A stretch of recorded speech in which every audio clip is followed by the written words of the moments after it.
ভাগ্য এমন এক ব্যাপার যা রাজাকে ফকির আবার ফকিরকে রাজা বানাতে পারে। আর ভাগ্য যদি সহায় হয় তাহলে অসম্ভবও সম্ভব হয়। ভাগ্যের এই খেলায় জীবন মৃত্যুর মুখোমুখি হয়েও বেঁচে ফেরার ঘটনা প্রায় প্রতিদিনই ঘটে। আজকের ভিডিওতে থাকছে এমনই কিছু চমৎকার ভাগ্যবান লোকের ঘটনা যা দেখে আপনি বুঝতে পারবেন ভাগ্যের জোর আসলে কতটুকু। তো চলুন শুরু করা যাক no man's show presence luckiest people cotton camera video part 4। পাহাড়ি রাস্তায় মালবাহী ট্রাক নিয়ে গন্তব্যে যাচ্ছিল মালিক ও তার ড্রাইভার, কিন্তু এক পর্যায়ে ট্রাকটি ব্রেক ফেল হয়ে ড্রাইভার তার পুরো গাড়ির নিয়ন্ত্রণ হারিয়ে ফেলে।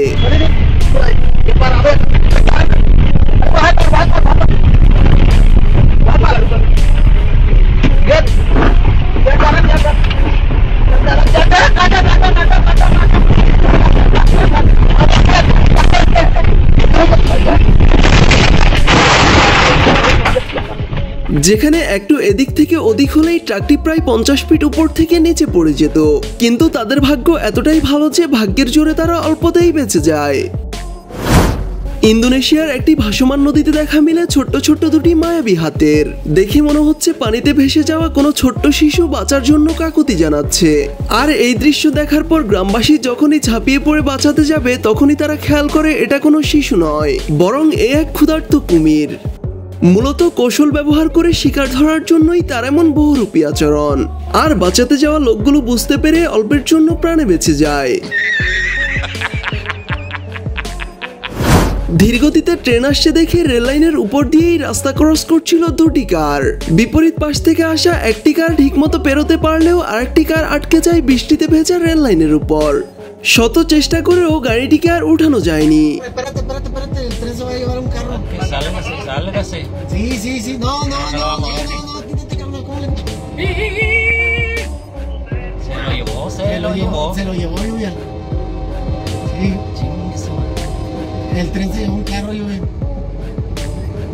তবে ভাগ্য ভালো যে ট্রেনটির কোনো গতি ছিল না, আর গাড়ি থেকেও সঠিক সময়ে লোকজন নেমে যায়, না হলে ঘটে যেতে পারত যে কোনো কিছু।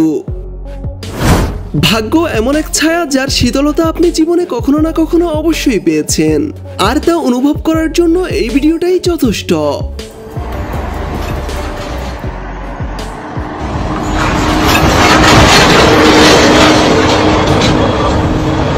হঠাৎ করে একটি পিকআপ গাড়ি এসে লোকটির কানের পাশ দিয়ে দ্রুতই চলে যায়। এ যেন এক নতুন জীবন ফিরে পায় লোকটি। ব্রাজিলের এক সাঁতার পিপাসু ব্যক্তি লেক দেখতে পেতেই নেমে পড়েন সাঁতার কাটার জন্য। বেশ কিছুক্ষণ সাঁতার কাটার পর ফিরে আসার সময় তার উপর আক্রমণ করে বসে বিশালদেহী এক অ্যালিগেটর। তবে এই মশাইয়ের ভাগ্য আজ ভীষণ ভালো, কেননা অ্যালিগেটরটি আক্রমণ করার পরও খুব সহজেই মশাইকে রেহাই দিয়ে দেয়, না হলে ঘটে যেতে পারত ভয়ঙ্কর কিছু।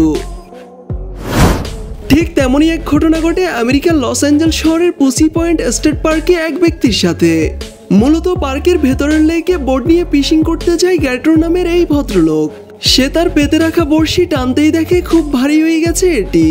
বেচারা মনে করেছিল হয়তো বড় কোনো মাছ আটকে আছে তার বড়শিতে, কিন্তু উপরে উঠাতেই দেখা মেলে এমন কাণ্ড।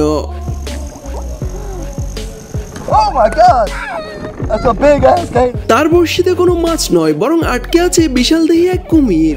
তবে অবস্থা বেগতিক দেখে মশাই মুহূর্তেই সেখান থেকে কেটে পড়েন, আর তার সাথে থাকা অপর বোটটিও তা দেখতে পেয়ে দ্রুত সেখান থেকে চলে যায়। ভিডিওটি ডুবে যাওয়া জাহাজের ভেতর পানির নিচে 3 দিন ধরে আটকে থাকা এই ব্যক্তির। বলছিলাম 26 মে 2013 সালে নাইজেরিয়ার উপকূল থেকে 32 কিলোমিটার দূরে ভোর 5টার সময় এক বিশাল ঢেউয়ে ডুবে যাওয়া এই জাহাজটির কথা। জাহাজটির নাম জ্যাসন 4। দুঃখজনক ব্যাপার হলো ডাকাতের ভয়ে ভেতর থেকে পুরোপুরি লক করে ঘুমাচ্ছিল জাহাজে থাকা সবাই। ঢেউয়ের সাথে পেরে না উঠে রাত গভীরে জাহাজটি তলিয়ে যাওয়ার সময় ছাবি দিয়ে লক খোলার মতো অবস্থায় ছিল না কেউই, যার ফলশ্রুতিতে সমুদ্রের গভীরে তলিয়ে যাওয়ার পর জাহাজটিতে থাকা 11 জন সবাই মারা পড়ে, তবে একজন ছাড়া, যার নাম হ্যারিসন ওকিন। তিনি ছিলেন সেই জাহাজের রাঁধুনির চাকরিতে কর্মরত। জাহাজটি তলিয়ে যাওয়ার সময় হ্যারিসন ছিলেন বাথরুমে, যেখানে অন্যরা বাঁচার জন্য ছুটোছুটি করছিল। হ্যারিসন সেখানে বাথরুম থেকে বেরোতেই পারেননি। তবে জাহাজটি তলিয়ে গেলেও বাথরুমের উপরের দিকে প্রায় 2 ফিট জায়গায় বাতাস আটকে ছিল, আর সেখান থেকে অক্সিজেন পেয়ে বেঁচে থাকে হ্যারিসন। এরপর দিন জাহাজটি শনাক্ত করতে ডুবুরিরা উপর থেকে নোঙর ফেলে, যার শব্দ শুনে হ্যারিসনও নিচ থেকে শব্দ করে, কিন্তু কেউ তা শুনতে পায়নি। এরপর ডুবুরিরা জাহাজটির কাছে পৌঁছায়, তবে কোনো জীবিত সন্ধান না পেয়ে তারা আবার ফিরেও যায়, কারণ পানির এত গভীরে বেশিক্ষণ থাকা তাদের পক্ষেও সম্ভব নয়। সেখানে হ্যারিসন অল্প অক্সিজেনে কোনো খাদ্য ছাড়া কোনো মতেই বেঁচে আছে। তারপর দিন ডুবুরিরা আবারও আসে, আর হ্যারিসনও আরও কিছু অক্সিজেনের সন্ধান পেয়ে জায়গা পরিবর্তন করে। এর মধ্যে মৃত ভেবে একজন ডুবুরি হ্যারিসনের হাত ধরে, আর ঠিক তখনই ওপাশ থেকে হ্যারিসনও তার হাত জড়িয়ে ধরে। সেই ডুবুরি বুঝতে পারে নিশ্চয়ই এখানে কেউ বেঁচে আছে, আর সাথে সাথেই সে তার সঙ্গীদের ডাকে। এরপর হ্যারিসন ও ডুবুরিদের সামনাসামনি হওয়ার ভিডিওটি। হ্যারিসন টানা 3 দিন অন্ধকারে থাকার পর এই প্রথম আলো দেখতে পায়, যেটা ছিল তার নতুন করে বেঁচে থাকার আশার আলো। এরপর হ্যারিসনকে পানি ও প্রয়োজনীয় খাবার দেওয়া হয়। অবশেষে তাকে অক্সিজেন ট্যাঙ্ক লাগিয়ে উপরে উঠিয়ে আনে ডুবুরিরা। এভাবেই ভাগ্যের জোরে বেঁচে যায় জীবনযুদ্ধ জয় করা এক লড়াকু সৈনিক। রাত গভীরে একটি দোকানের সামনের ফুটপাতে ঘুমাচ্ছিল এই পথচারী, আর ঠিক তখনই সেখানে থাকা সিসি ক্যামেরায় রেকর্ড হয় এই ঘটনা।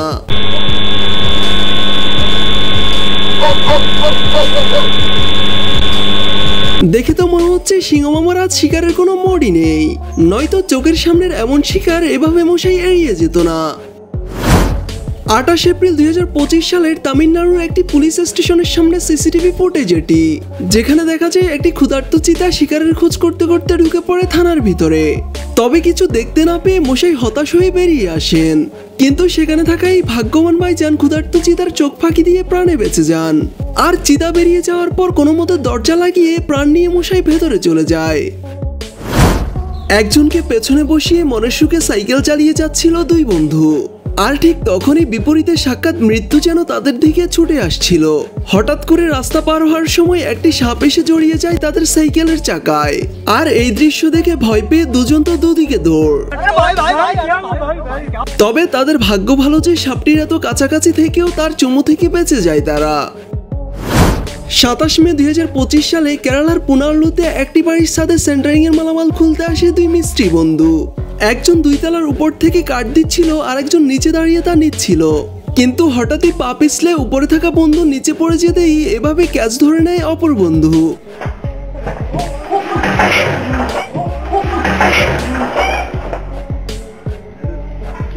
একেই বলে বন্ধুত্ব, একেই বলে ভাগ্য। বাংলায় একটি প্রবাদ বাক্য আছে, ভাগ্য ভালো হলে নাকি মৃত্যুও ছুটিতে যায়। এই কথার সাথে আপনার দ্বিমত থাকতেই পারে, তবে ভাগ্যের চর্চা আসলে কতটুকু এই ভিডিওটা দেখলে হারে হারে তা টের পাবেন।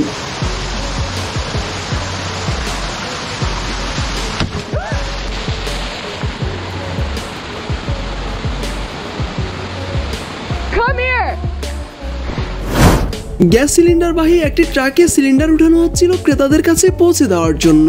ঠিক যখন পুরো ট্রাক সিলিন্ডারে ভর্তি করা হয়, তখন গাড়িটি শুরু করে তার অদ্ভুত আচরণ। তবে সেখানে থাকা ড্রাইভারের দক্ষতা আর সাহসিকতার মিশেলে বেঁচে যায় বড় এক দুর্ঘটনা থেকে।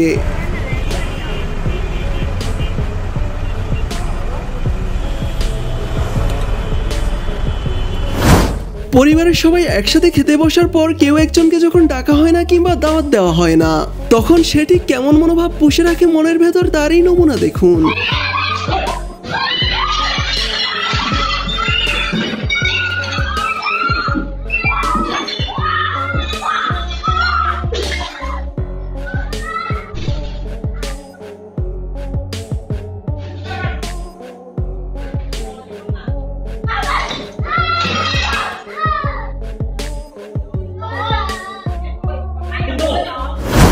কলম্বিয়ার এক মাঝ নদীতে সঙ্গীদের নিয়ে মাছ ধরতে আসে ব্রায়ান ম্যাশ নামক এই ব্যক্তি। তার সাথে আসা 2 সঙ্গী যখন মাছ ধরতে ব্যস্ত, তখন ব্রায়ান দেখতে পান যে তাদের বোট বরাবর সামনের দিক থেকে আরো একটি বোট দ্রুত গতিতে এগিয়ে আসছে তাদের দিকে, যা দেখে চিৎকার করে বিপরীত দিক থেকে আসা বোট চালকের দৃষ্টি আকর্ষণ করতে চায় তারা, কিন্তু শেষমেশ যা ঘটার তা ঘটেই যায়। তবে তাদের ভাগ্য এতটাই ভালো যে এই ঘটনায় তাদের কারোরই কোনো প্রকার ক্ষতি হয়নি। উল্টো এই ঘটনাকে কেন্দ্র করে ব্রায়ান সেই বোট মালিকের বিরুদ্ধে মামলা করেন, যার ক্ষতিপূরণ শুনলে আপনি অবাক হয়ে যাবেন।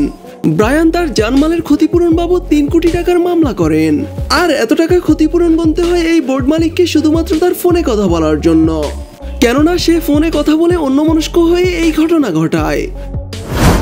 ঘর ভাঙার সময় মালামাল এক জায়গা থেকে অন্য জায়গায় নাড়িয়ে রাখা হচ্ছিল, আর তাই দাঁড়িয়ে দেখছিল এই ভদ্র মহিলা। আর ঠিক তখনই ঘটে এমন ঘটনা।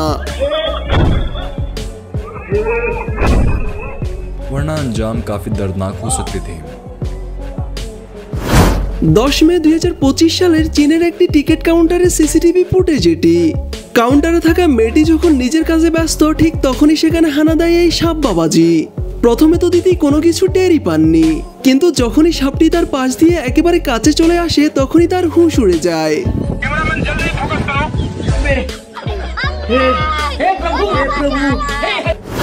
তো গাইজ, আমাদের আজকের ভিডিওটি এই পর্যন্তই। দেখা হবে নতুন কোনো ইন্টারেস্টিং ভিডিওতে। সে পর্যন্ত সবাই ভালো থাকবেন এবং আমাদের চ্যানেলে নতুন হলে অবশ্যই চ্যানেলটি সাবস্ক্রাইব করে রাখবেন। এতক্ষণ সাথে থাকার জন্য ধন্যবাদ সবাইকে।